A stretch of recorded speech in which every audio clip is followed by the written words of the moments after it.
Greetings from Arizona. This is Tony Kuiper. In this video, I'm going to go over the new features included in the TK7 update released in September 2019.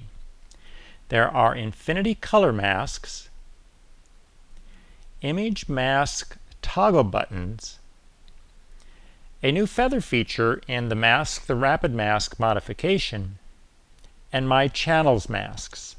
By far the biggest and possibly best addition to the TK7 panel is the infinity color masks. Luminosity masks are excellent at making masks based on pixel luminance, but they can't differentiate color. All colors with the same luminance are selected by a luminosity mask, so a dedicated mask based on color would be useful. The TK7 Rapid Mask module already offers color range and color zone masks, but there are just 6 options of each. Their color ranges are fixed, and in the case of color range masks, they have somewhat poor blending edges. The new infinity color masks have no limitations. They can be based on any color, have variable color ranges, and their blending characteristics are excellent. In situations involving color, they will easily surpass what's possible with a luminosity mask.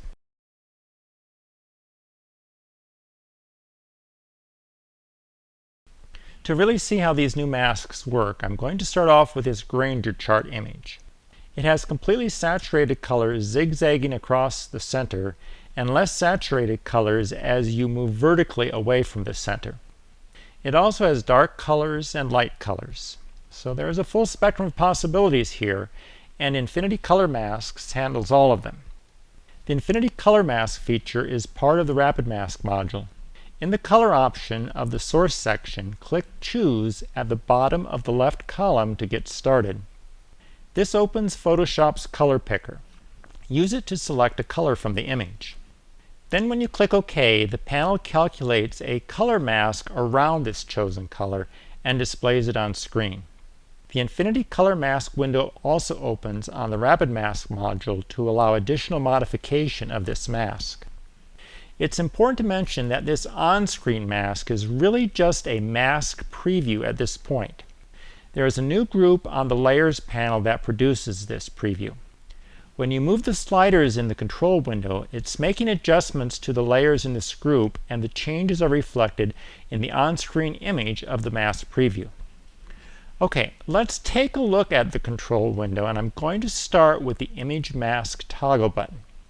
In this updated version of TK7, these toggle buttons are available throughout the Rapid Mask module, and they let you switch back and forth between the mask view and the composite image by clicking the button repeatedly. In this case, you can see that the whitest part of the mask is selecting the most saturated colors in the image. There is a large blob of pure white in the mask preview right over these saturated colors. And to be honest, this isn't good. Ideally, a color mask should be able to properly differentiate between more saturated and less saturated colors by displaying different shades of gray for the different levels of saturation. But as you might expect, the Infinity Color Masks have this situation covered, and it's the brightness slider. Brightness in these masks is a reflection of color saturation. As colors get more saturated in the image, they get whiter in the mask. However, almost no actual photograph will have the 100% saturated colors like those in this Granger chart image, so the default setting for the brightness slider is at its brightest value. This ensures that the mask preview with regular photos is as bright as possible, and it's usually best to leave it set to maximum unless you see some blown out areas in the mask preview, like here. If you see these all white areas, just move the brightness slider to the left until the different saturation levels are properly separated. In this case, I need to move it all the way to the lowest value because there are indeed some 100% saturated colors in this image. But in most regular photographs that don't have anywhere near this level of saturation, only small movements to the left with the brightness slider will be necessary, and then only in occasional images that have highly saturated colors. Before moving on, I should point out that it's necessary to release the slider handle in order to send the update command to Photoshop. These panels can't do real-time updates as the handle is moving along the slider, so you have to let go of the handle to initiate a change. Another and often better alternative is to click directly on the slider itself instead of dragging a handle. This moves the handle to where you clicked and immediately executes the update command in Photoshop. And this is almost always faster than actually dragging and releasing a slider handle. Okay, now that the saturation in this mask preview is under control, it will be easier to inspect the mask and see what the other sliders do. You may have noticed these two faint vertical lines in this mask preview. These again are something only present in this Granger chart image and not something you will see with regular photographs, but they will help in understanding the other two sliders. The color range slider sets the distance between these two lines. The colors in the box on the slider match the colors selected in the image. Widening the box increases the distance between the vertical lines in the mask preview and selects more colors from the image. Decreasing the width of the box selects fewer colors from the image.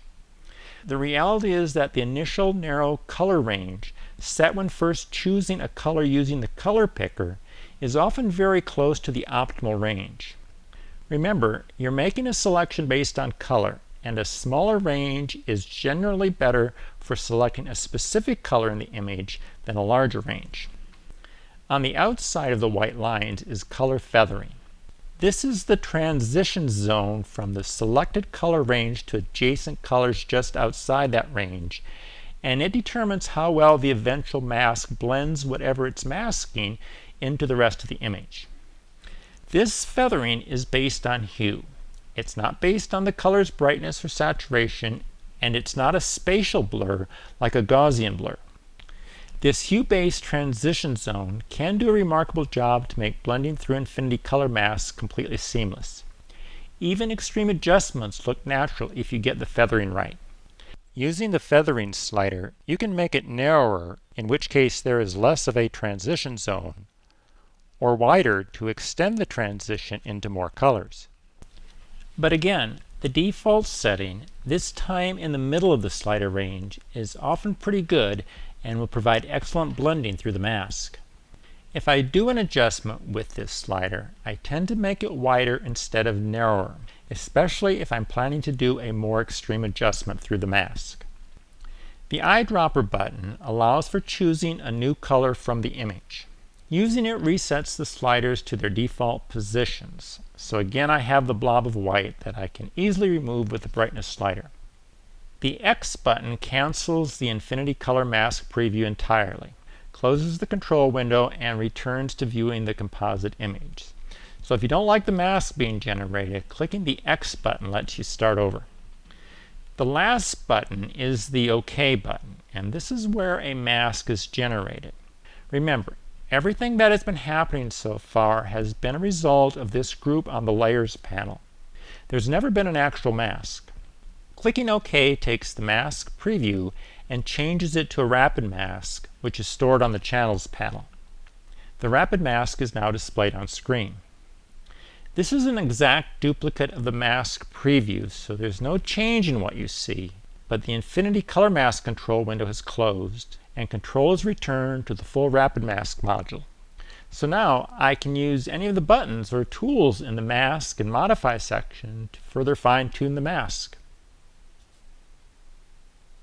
And when I'm satisfied with it, I can use the Output section to deploy it. However, it's best to keep the Properties panel closed when not in use to ensure the fastest performance when generating an Infinity Color Mask preview. Okay, that's a pretty thorough demonstration of the Infinity Color Mask feature. Let's try one. This image is one I considered finished, but using Infinity Color Mask might open some new possibilities. I'll start off with Color, Choose to initiate the process, and select an orange color from the image. This is one of the strongest oranges from the image, but as you can see, it's nowhere near 100% saturated like in the Granger chart. Saturated colors would be those on the far right side of the color picker. Clicking OK generates an initial mask preview and opens the color window. As you can see, this initial mask has done a great job of finding the orange colors in the image and creating some gray transition zones. I'm a little concerned about this pure white area here though, but remember I can play with the brightness slider a bit to make sure everything separates out properly. Okay, that's looking better. Now this color range looks good, though I might add a little more of the red tones to aid in a good transition. And just a bit more feathering. Alright. The oranges are nice and light in the mask, and there is a gradation of light to dark in the transition zones. So I'll click OK and convert this mask preview to a rapid mask. The channels panel now has an actual mask and is displaying it on screen. I also now have full use of the rapid mask module to further fine-tune the mask. So I could make a lights 2 version of it if I wanted, or I could invert it. But I actually think the original looks fine, and that's a lights 1 mask, so I'll stick with that. I can also modify this mask using the modify section of the module. In this case, I really don't want the mountains to be affected, so there are a couple of options. I could grab the black brush in the modify section and paint out the mountains. But that's not terribly exact, so I'll undo it. What I really want to do is limit this selection to the oranges in the sky, and I've already made a sky selection that I can use as a mask.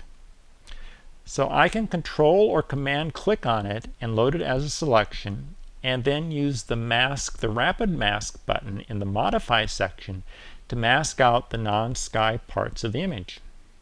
This feather selection window is also new in this TK7 update. It calculates a recommended feather radius to ensure smooth blending based on the size of the image and displays that value on screen in this window. But you don't have to accept this value. You can adjust the pixel radius if you want, and in this case I'd probably want only a very small radius, like 2, or even none at all, 0, since I'm working with a precise selection that I created previously.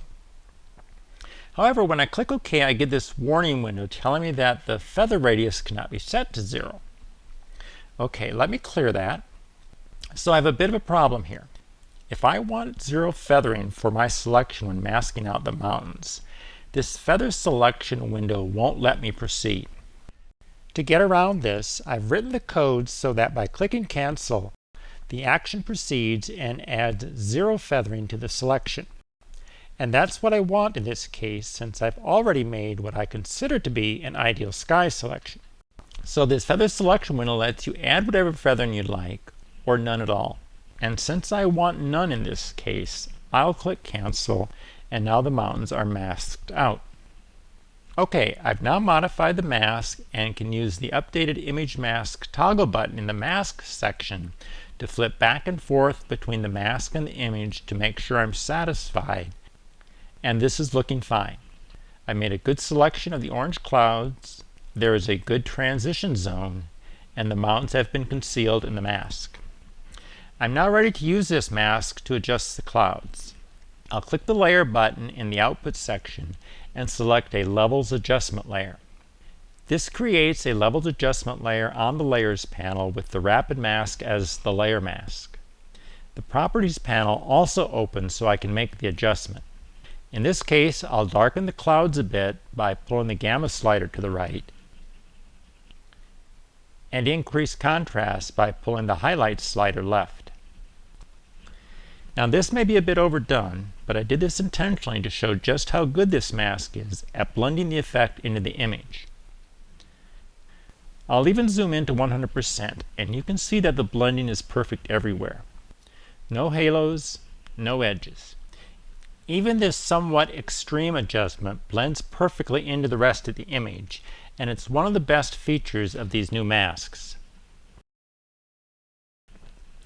Okay, I'll do another one and it should go a lot faster this time. Here I'll make an adjustment to the blue-green cactus pads. Color, choose, and click on the desired color. Click OK, and as expected, my initial mask preview is already looking good. There's no pure white indicating highly saturated colors, so no brightness adjustment is needed. Also, the blue-green cactus pads are properly the lightest part of the mask, so no color range adjustment is needed either. I might just push the feathering to the max, as I'm once again planning a somewhat significant adjustment. Now I can click OK and turn the mask preview into a rapid mask. Now I'll choose an output adjustment layer, curves this time, and I'll make a strong darkening adjustment of the pads to make the flower buds stand out more. Okay, that's somewhat radical, but the Infinity Color Mask once again handles the blending with ease. If I zoom to 100% and pan around, you can see just how good this mask is for this adjustment. Even around the tiny spines, the edges are absolutely perfect, and this is an exaggerated adjustment, not something you're likely to do to an image. But it shows how good these masks are and what they're capable of. And what I'm doing here would not be possible with the luminosity mask. If you want to target color, an Infinity Color Mask definitely gives the best results. There's one more new feature in the TK7 update that's worth mentioning, and I'll go back to the first image to demonstrate it. It's found at the bottom of the channel menu and is called My Channels. This allows any user-created masks or active selections to be turned into a rapid mask and thereby brought into the rapid mask process, where any of the buttons in the mask, modify, and output sections can be used on it. To demonstrate it, I'll first make a selection with the Marquee tool. Then I'll click My Channels in the channel menu. This generates a current list of user-created masks and selections for this image. There is a button for the active selection, another one for the current layer mask, one for the mountains channel on the channels panel, and one for the sky channel on the channels panel. Clicking one of these turns that item into the rapid mask. I'll start by clicking the active selection button, and you can see that the channels panel now has a rapid mask of this selection and is displaying it on screen. But I can also make a rapid mask of the current layer mask, or one of the mountains or the sky. The point here is that all your selections and masks can now feed into the rapid mask engine. I'll show you how this can be useful with another Infinity Color Mask. This time I'll make a mask to select the blue in the sky and the clouds. Color, choose, and pick a blue color. Click OK to get the mask preview started. And to keep it simple, I'm just going to go with this initial mask. There's no blown out white areas, and there's some decent feathering in the transition zones at the edges already. So no slider adjustments. I'll just click OK to make this mask preview the new rapid mask. Once again, I don't want the mountains to be selected by the mask, but I'll use the mask calculator this time to remove them. First, I'll click the minus sign to start the subtraction process. Then I'll go to Channel, My Channels, and click the Mountains button, which becomes the new mask that will be subtracted. And then I just have to click the equal button to complete the subtraction calculation. Now I have my mask with the blue sky and clouds and the mountains subtracted off. Finally, I can choose an adjustment layer. I'll do levels again, and make a darkening adjustment with the gamma slider. And once again, even without having adjusted any of the sliders in the Infinity Color Mask control window, I get absolutely flawless blending of this adjustment into the image. Pretty neat, huh? Hopefully you're starting to see that these new masks are the next masking revolution. Luminosity Mask kicked off the first one, and these color masks will now take pixel-based masking in a new direction. Indeed, Infinity Color Masks literally work in a different dimension in the 3D color model compared to luminosity masks, and so can do things that luminosity masks can't. It's a different level of masking and opens up lots of possibilities. Infinity Color Masks are extremely precise, can be built around any color, The Rapid Mask module provides infinite control, and the blending through these masks is as good as it gets. Their integration into the TK7 Rapid Mask module means it's easy to dive in and start using them right now. So please do. I can almost guarantee you'll be amazed with the results. Enjoy. This is Tony Kuiper. Best wishes for good light.